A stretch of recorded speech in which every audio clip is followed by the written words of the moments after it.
Hello friends, हम लोग CTET 2022-23 में जो एग्ज़ाम होने वाले हैं जिसका एडमिट कार्ड आना स्टार्ट हो गया है उसके बारे में हिंदी शिक्षा के कुछ इंपॉर्टेंट क्वेश्चन हैं।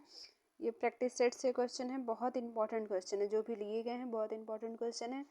चलिए फिर स्टार्ट करते हैं। आप लोग के एडमिट कार्ड जिनका 28-29 को एग्ज़ाम है उनका एडमिट कार्ड आ चुका है और डेली जो क्वेश्चन आएंगे शिफ्ट वाइज उनको भी देखा जाएगा, सॉल्व किया जाएगा इस चैनल पे, इसलिए चैनल को सब्सक्राइब कर लीजिएगा। चलिए फिर स्टार्ट करते हैं हिंदी शिक्षण के क्वेश्चन को। पहला क्वेश्चन है, चौमस्की के अनुसार। चौमस्की का भाषा में एक परिभाषा है, बहुत इंपॉर्टेंट परिभाषा है, उसको आप लोग पढ़े होंगे। चलिए फिर क्वेश्चन सॉल्व करते हैं। चौमस्की के अनुसार के कारण बच्चे भाषा सीखते हैं। चॉम्स्की के अनुसार भाषा जो बच्चे कैसे सीखते हैं पूछा गया है। ऑप्शन पढ़ते हैं। भाषाई समाज के द्वारा, भाषा अर्जन क्षमता, भाषा आकलन क्षमता, व्याकरणीय नियमों की जानकारी से ही। तो चॉम्स्की के अनुसार भाषा जो बच्चे जो भाषा सीखते हैं भाषा अर्जन क्षमता है। चॉम्स्की के अनुसार बच्चे जो होते हैं वो भाषा उनके अंदर जन्मजात भाषा अर्जन की जो क्षमता होती है वो जन्मजात पाई जाती है। इसका सही आंसर हो जाएगा बी की भाषा अर्जन क्षमता चॉम्स्की के अनुसार। दूसरा क्वेश्चन है, विशेष आवश्यकता वाले बच्चों की भाषा का आकलन करते समय।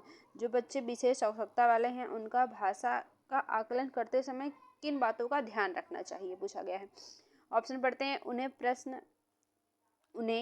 प्रश्न में विशेष छूट मिलनी चाहिए, उन्हें अधिक अंक देने का प्रयास करना चाहिए, उनकी क्षमताओं और सीमाओं का ध्यान रखना चाहिए, उनके प्रति दया का भाव रखना चाहिए।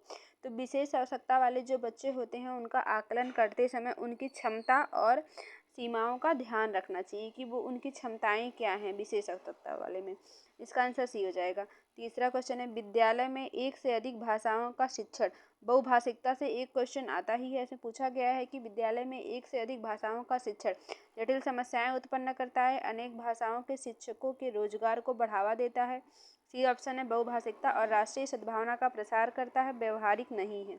तो बहुभाषिकता जो होती है, विद्यालय में एक से अधिक भाषाओं को बहुभाषिकता कहते हैं। इसमें ये राष्ट्रीय सद्भाव को प्रसार करता है। इसका सही आंसर सी हो जाएगा।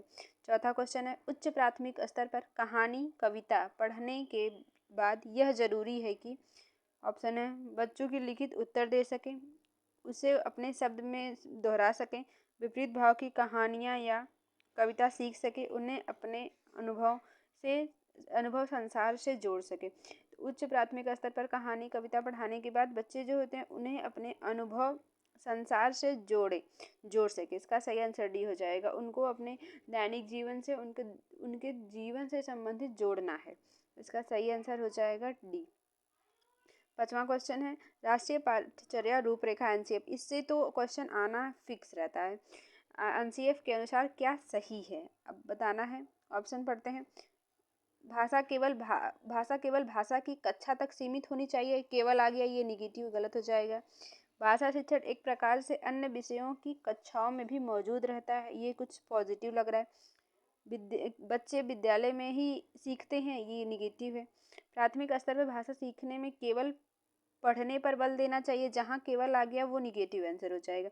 इसका सही आंसर बी हो जाएगा कि भाषा शिक्षण एक प्रकार से अन्य विषयों की कक्षाओं में भी मौजूद रहता है। भाषा जो होती है वो अन्य विषयों की कक्षाओं में भी मौजूद रहती है, ये सही है। छठवां क्वेश्चन देखते हैं, भाषा कौशलों के संदर्भ में कौन सा कथन सही है। भाषा कौशलों के संबंध में कौन सा कथन सही है। सुनना, बोलना, पढ़ना और लिखना एक क्रम में सीखे जाते हैं। सुनना और पढ़ना निष्क्रिय कौशल हैं। पढ़ना और लिखना कौशल में कोई संबंध नहीं है। सभी कौशल एक दूसरे के साथ अंतर संबंधित होते हैं। सुनना, बोलना, पढ़ना, लिखना जो होते हैं वो एक दूसरे से संबंधित होते हैं। इसका सही आंसर डी हो जाएगा। सातवां क्वेश्चन है, रश्मि अपनी कक्षा को बाहर मैदान में ले जाती है और पर्यावरण पर आधारित कविता पाठ का कार्य कराती है। रश्मि का क्या उद्देश्य है। रश्मि एक शिक्षिका है, वो अपनी कक्षा को बाहर मैदान में ले जाती है, वो फील्ड ट्रिप पे ले जाती है और पर्यावरण पर आधारित कविता पर पाठ का कार्य करवाती है।